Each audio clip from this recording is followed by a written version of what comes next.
여러분 안녕하세요, 모트라인입니다. 드럼 브레이크 사용이 원가 절감이다, 드럼 브레이크는 위험하다, 단점밖에 없다, 망상에 쪄들어서 지금 드럼 브레이크는 쓰레기다 여론을 만들어가고 계신 분들이 있는데, 잘 보세요 한번. 이런 전문가분도 드럼 브레이크 들어간 차 무조건 산다고 하잖아요. 자, 오늘 드럼충들한테 하는 얘기입니다. 그리고 드럼충들은 제발 또 아무렇게나 대충 듣고 원하는 단어만 가져다가 새로운 문장 만들어내지 말고 집중해서 들어주세요. 그리고 시작하면서 다시 한번 강조드리지만, 이런 얘기는 전문가라서 할 수 있는 얘기가 아니에요. 그냥 정상적인 사고방식을 갖고 있으면 충분히 생각해 볼 수 있는 것들이라고 생각을 합니다. 자, 이 드럼충 사건을 잘 모르시는 분들을 위해서 사건의 발단과 개요를 좀 간단히 말씀을 드리고 넘어갈게요. 제가 ID4를 타면서 와, 이 차 진짜 여러 가지 이유들로 정말 좋다. 그런데 드럼 브레이크를 썼다.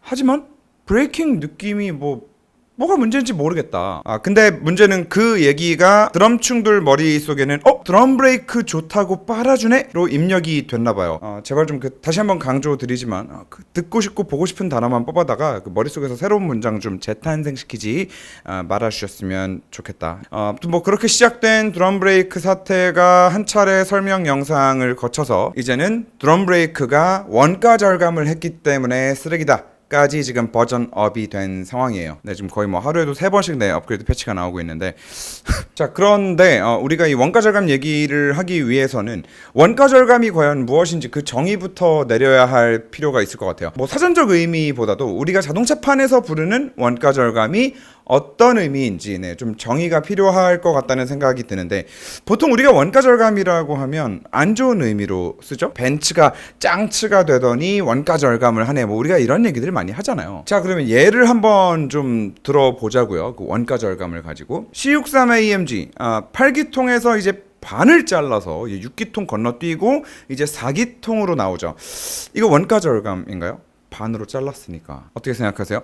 요즘 1억 넘는 벤츠 플래그십도 천연 가죽을 안 써요. 인조 가죽 가지고 대충 예뻐 보이게 해서 만들죠. 이거 원가 절감인가요? 테슬라는 요즘 모니터를 하나밖에 안 써요. 원가 절감이에요? 테슬라 오토파일럿 주행 보조 장치 쓰는데 레이더를 중간에 없애버렸어요. 그것도 원래 있던 레이더를 없앴어. 원가 절감이에요? 혹시 근데 그 테슬라는 원가 절감한다고 서스펜션 막 빼버린 거 아니냐? 그래가지고 승차감 이렇게 장난이고요. 그 테슬라 타시는 분들 장난입니다. 아니면 또 다른 예로 더 나아가서는 이제는 엔진과 미션을 아예 빼버리고 모터 하나 넣어가지고 자동차를 만들고 있어. 이거 원가 절감이에요? 자, 방금 제가 말씀드린 것들 어떻게 생각하세요?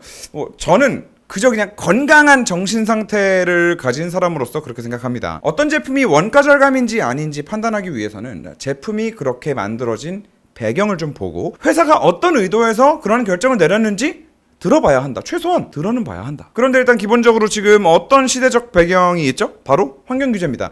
이 환경규제를 쌩까는 순간 사업을 그냥 바로 접겠다는 거나 다름이 없기 때문에 기업들은 여기에 사활을 거는 거예요. 그리고 이 중대한 문제에서 밑장 빼다가 걸려가지고 그 큰 폭스바겐이 휘청했던 거고, BMW 왜 그렇게 불렀어요? EGR 때문이었는데 그 EGR도 다 환경 규제 때문에 그 배기가스 뱉은 거 차에다가 또 먹이고 그래가지고 뱉은 거를 또 갖다 먹이고 하느라고 생긴 부품이잖아요, 그 EGR도. 그리고 그 EGR이 결국에는 문제 일으켜가지고 불난 거고, 결국에 배출가스 조작까지 하고 차에 막 불도 나고 할 정도로 이 환경 규제를 맞추는 게 쉬운 일이 아니라는 거고, 그냥 우습게 넘길 일이 아니라는 거죠. 이거 못 맞추면 벌금만 몇 조씩 내야 되는 상황이 오거든요. 결국에 모든 게 다 이 환경 규제 때문에 지금 다 바뀌고 있는 거다. 자, 그런데 이 환경 규제 때문에 바뀌고 있는 와중에 브랜드들이 하는 거를 한번 좀 보자고요. 벤츠 4기통으로 8기통의 성능과 감성과 AMG 브랜드 명성에 걸맞는 상품이 나오려면 도대체 얼마나 많은 신기술들을 쏟아 부었을까요?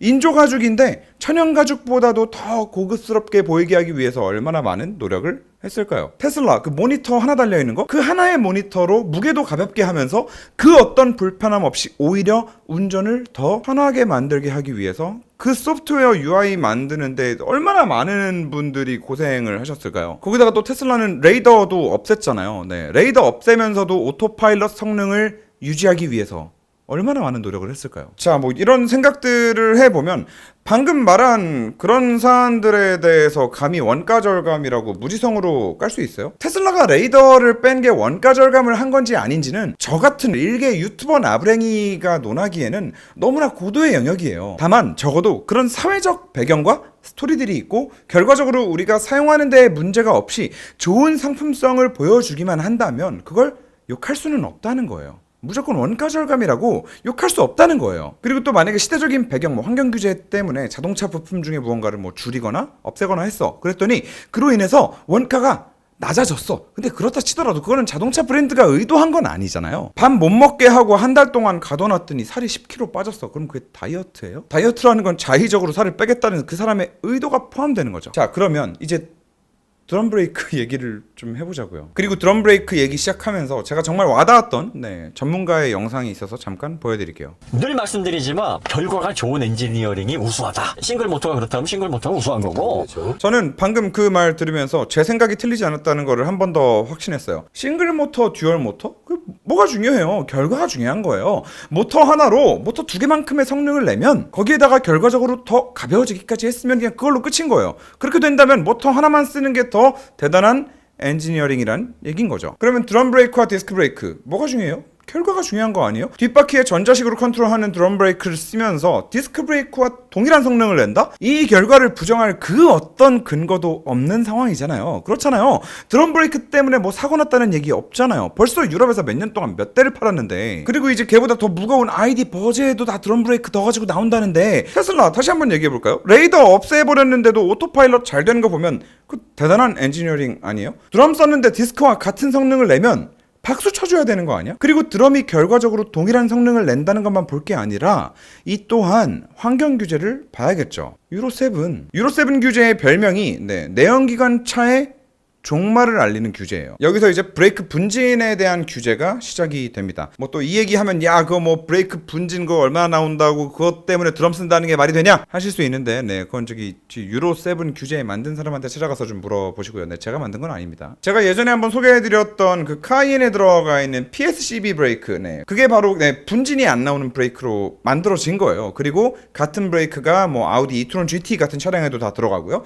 그렇게 브레이크 분진 저감 기술들이 하나씩 나오는 것도 결국에는 다 유로7 환경 규제 때문이에요. 이런 상황에 이제 PSCB 같은 고가 브레이크를 장착할 수 없는지 1억 언더 차량들 같은 경우에는 뒷바퀴라도 드럼을 장착해서 규제를 맞추려고 하는 거죠. 또 뭐 그렇다고 해서 막 예전 구닥다리 드럼 가져다가 그대로 쓰는 게 아니라 전기차에 맞춰서 드럼 브레이크를 전자적으로 잘 컨트롤할 수 있게 소프트웨어 완성도도 높이고 해서 넣은 거죠. 이렇게 드럼 브레이크가 다시 부활한 이유에는 환경 규제라는 맥락이 일단 하나가 있는 거예요. 그리고 폭스바겐은 이런 말을 또 했어요. 기존 전기차들은 지금 뒷바퀴 브레이크 사용할 일이 너무 없어가지고 쉽게 부식되고 소음에 취약하다. 뭔 소린가 해서 혹시나 해서 검색을 해보니까 벌써 우리나라도 사례가 엄청나게 많아요. 그리고 또 뭐 현대기아만 그런 게 아니라 전체적으로 비슷하게 나타나고 있는데, 뭐 심지어 현대기아 같은 경우에는 그게 이제 클레임이 좀 계속됐는지 브레이크 작동 소음 발생하면은 그 클리닝을 할 수 있는 모드까지 만들어놨어요. 설명서에 써있어. 브레이크를 잘 쓸 일은 없는데 그 사이에 이물질이 끼면서 소음이 날 수도 있고, 그거 한 번씩 브레이크 밟아가지고 일부러 강제로 물리적인 브레이크를 밟아서 눌러서 없애라는 건데, 아니 무엇보다 효율이 제일 중요한 전기차에서 회생제동을 강제로 끄고 물리 브레이크를 일부러 밟아서 소음을 없애라는 이상한 사용법을 만들어 둔 거예요. 결국에 전기차로 오면서 꼭 환경 문제가 아니더라도 원래 쓰던 디스크 브레이크의 단점이 발생해버린 거죠. 원래는 없던 단점인 거예요. 환경 규제를 떠나서 생각을 한다 하더라도. 그리고 어떻게 이런 일이 생겼는지 이해하시기 좋은 글이 있어가지고 하나 퍼왔습니다. 이 작은 디스크가 지하철 이런 것들을 세우는 브레이크의 디스크라고 해요. 그리고 이게 가능한 이유는 바로 회생제동 때문이라고 합니다. 자동차도 마찬가지겠죠. 회생제동이 만들어내는 제동력은 상상 그 이상입니다. 그 회생제동력 하나로 원페달 드라이빙이 가능한 것만 생각을 해보더라도 쉽게 알 수 있죠. 그러면 그 말은 뭐다? 특히나 모터가 들어가 있는 구동축은 브레이크의 사용량이 극히 줄어들 수밖에 없다는 거죠. 근데 거기다가 그게 뒷바퀴다? 그러면 원래도 뒷바퀴의 브레이크 세팅은 뭐 앞바퀴랑 비교했으면 9대1 그래요. 거의 쓸 일이 없는 거지. 아무튼 뭐 이런 브레이크의 내구성 문제뿐만 아니라 뭐 또 폭스바겐에서 주장하는 것 중에는 뭐 드럼 브레이크가 디스크 브레이크에 비해서 그 회전 저항에 있어서 더 유리하다라는 내용도 있고요. 뭐 결국에 전기차에 오면서 뒷바퀴 디스크 브레이크라는 거는 잘 쓰지도 않으면서 소음을 발생시키고 분진 나온다고 유로 7 규제받고 사용하지 않는 만큼 부식도 그만큼 빨라져서 오히려 브레이크의 성능을 저하시킬 수 있는 그런 요인이 된 거예요. 디스크 브레이크 물론 뭐 보기에는 좋죠. 너무 좋죠. 더 나아가서는 그 뭐 세라믹 브레이크, 저도 그 쓸 일도 없는 세라믹 브레이크 그 일반 도로에서는 진짜 브레이크 밀려가지고 오히려 불편한 거, 좋다고 달고 다니면서 사진 찍으면서 좋아하고 그랬었어요. 근데 시대가 변하는 거죠, 그냥.